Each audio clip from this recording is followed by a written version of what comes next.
students, I'm back with your next class. In today's class, we're going to discuss another two types of algae, that is brown algae, Phaeophyceae, and red algae, Rhodophyceae. So let us start with brown algae. Now, for the general characteristics of Phaeophyceae or brown algae, these are the most important points. First of all, habitat. As you know, green algae was mostly freshwater rather than marine. Here it is opposite. Here the habitat is going to be for the brown algae mostly marine. A very few forms are going to be freshwater. Photosynthetic pigments which are present in brown algae are chlorophyll A and C. If you remember in green algae, it was chlorophyll A and B. So here what you mainly need to do while we discuss the types of algae is that you need to compare between the three of the algae and you have to study. There is nothing as such that you won't understand. These are important statements or facts that you need to memorize. But while you study, you have to compare and study. Because only when you do a comparative study in this section, you will be able to understand or you will be able to easily, solve the questions that can be asked in NEET from this section. It has to be based on comparative studies. Okay. So, do remember photosynthetic pigments in brown algae would be chlorophyll A, chlorophyll C, carotenoids and xanthophyll. Okay. Now, color. Color of the Phaeophyceae, of course, is brown. It is brown in color. That's why brown algae, isn't it? So now, the color ranges from olive green to brown depending on the amount of xanthophyll pigment present. That's fucoxanthin. Now, that's very, very important. Fucoxanthin. So why is green algae green in color, grass green in color? That's because of the abundance of chlorophyll pigment, isn't it? Likewise, brown algae is brown in color due to the presence of abundance of xanthophyll pigment, that is fucoxanthin. Alright.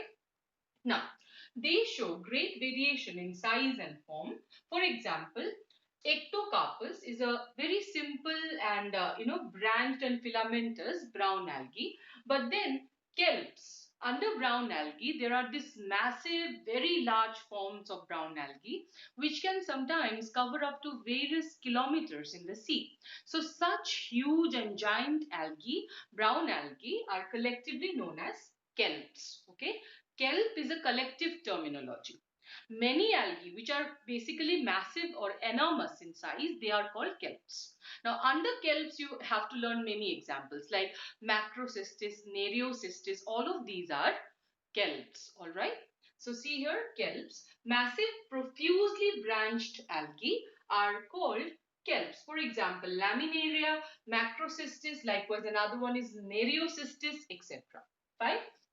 Next, reserve food material. Now here comes another comparison. Like in green algae, you know, the reserve food material was starch or oil droplets, isn't it?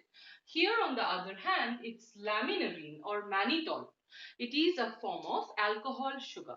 Alright. Next, cell wall is made up of cellulose covered on the outside by gelatinous coating of algin. Algin is a hydrocolloid. Now, if you ask me what is hydrocolloid, hydrocolloid is a substance that has a huge water holding capacity. Alright. Now, the plant body is differentiated into holdfast, type and frond. Alright. So, look at the diagram here. You can see here a small miniature, like basically algae is thelloid. So the plant body is not differentiated into root, stem or leaves, but rather it may be having a primitive, plant-like structure where the plant has a minute, root-like structure which helps it to hold on to the surface. Okay, hold on or grab onto a surface. So that root-like structure is holdfast, a thin filamentous stem-like stipe, and a massive or large leaf-like frond, which is going to be finally conducting the photosynthesis. Alright. So even after brown algae is a thalloid one, which do not have root, stem or leaf as such, but they do have certain primitive, structures similar to them, like holdfast, root-like, stipe, stem-like or leaf-like frond. Alright. Now, large forms like kelps possesses air bladders for buoyancy. To remain afloat, to maintain the buoyancy, they possesses air bladders. Fine. Now, reproduction, as you know, reproduction can be of three types in algae. Vegetative, as usual, occurs by fragmentation. This is a similarity because in green algae also, you have seen that vegetative reproduction occurs by fragmentation. Likewise, asexual reproduction occurs by zoospore here too, just like green algae. Sexual reproduction is also similar, that is isogamy, anisogamy, and ogamy. Right? Isogamy means similar gametes, similar by size and motility, and isogamy similar by either size or motility, and ogamy means the egg is going to be, or the female gamete is going to be large and non-motile, whereas the male gamete is going to be small and motile. All right? Finally, important members, you need to know there are certain questions asked sometimes in NEET in which you have to at least know that this particular name belongs to brown algae, this particular name is of a red algae. That much also sometimes, if you know, you can solve easily certain questions. So in that case, remembering the important members would be very, very important for you. Alright, so important members of brown algae are Ectocarpus, Dictyota, Laminaria, sargassum, fucus, etc. Alright. So now for last, that is the economical importance part. So economically important brown algae are food, laminaria, alaria, macrocystis, etc. These all are going to be used as food in certain countries. Iodine. Now fucus and laminaria, these two, they are going to be rich source of iodine. Alright, so they are used for extracting iodine. Alginic acid, the gelatinous coat that remains outside the cellulosic cell wall of brown algae is algin, isn't it? So alginic acid is extracted from the cell wall of the brown algae, and it has various kind of commercial importance, or it is used in a massive manner in the industries. Mainly, it is used to make emulsions. Okay, and it is extracted from brown algae like fucus, sargassum, etc. Fine. So this is all about the brown algae. Now let's see comparatively what are the various features of red algae or rhodophyceae. Fine.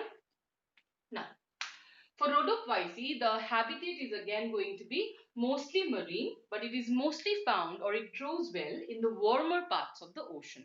Alright.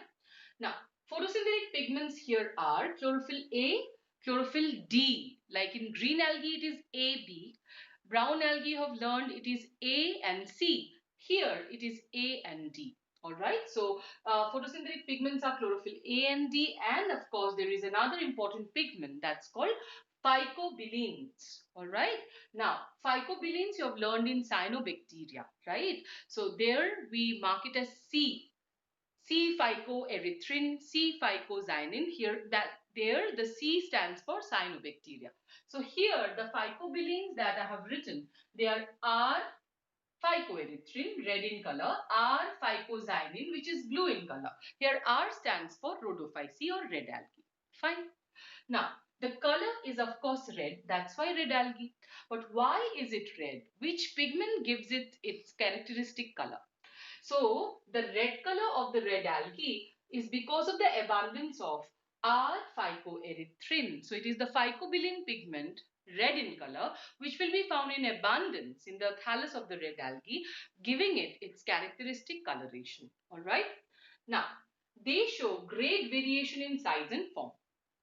Of course, it is again similar to the brown algae, great variation in size and form that was again present in green algae as well. Like there is a unicellular form in red algae.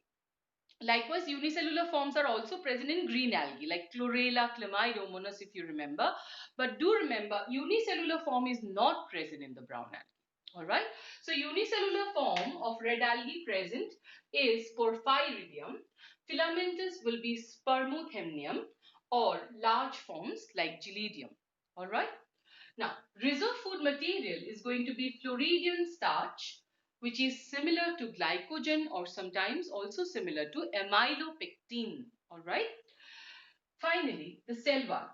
Cell wall consists of cellulose, pectin and certain hydrocolloids. Like hydrocolloid algin was present in brown algae. In case of red algae, the hydrocolloids which are present are agar, carrageenan and funorate. These are having huge commercial importance. Motile structures are absent in the entire life cycle. Now you have seen that in the green and brown algae, motile structures are present. How? Because asexual spores like zoospores, which are biflagellated, will be formed in their life cycle. So we should say that in green and brown algae, motile structures are present in the life cycle. But for red algae, it is not so. In red algae, the motile structures are absent. Alright, there would be no flagellated structures formed in the life cycle of red algae. Very, very unique and very, very important. Now, they are found in the deepest of the ocean. Now, this is very important. See, just like I told you, that green algae are mostly found in freshwater habitat. Likewise, brown and red algae are found in the mostly in the marine. Likewise, there is also a very important difference among the red, brown and green algae on the basis of the depth where they are found. Mostly green algae is found in shallow zone or shallow water, brown algae in the intermediate zone, but red algae would be found in the deepest of the oceans. Not that red algae won't be found on the surface. Sometimes they would be found on the surface as well. But they have the capacity that they can be found in the deepest of the ocean as well. Alright. Now, reproduction as usual can be of three types. Vegetative is as usual going to be happening by fragmentation. That means the thallus will break down into small fragments and each fragment will give rise to new organism or new offsprings. Asexual reproduction would be occurring by non-motile spores here because of course zoospore would not be formed as motility is absent in the life cycle. Sexual reproduction here is not going to be isogamous, anisogamous and oogamous. Rather, it will only happen by oogamy. So these are minute differences among the three categories of algae that you need to remember. Alright. So sexual reproduction occurs by oogamy only with complex post-fertilization events. After fertilization too, there are certain complex events that would take place in the red algae. So red algae's life cycle is going to be the most complex out of the three.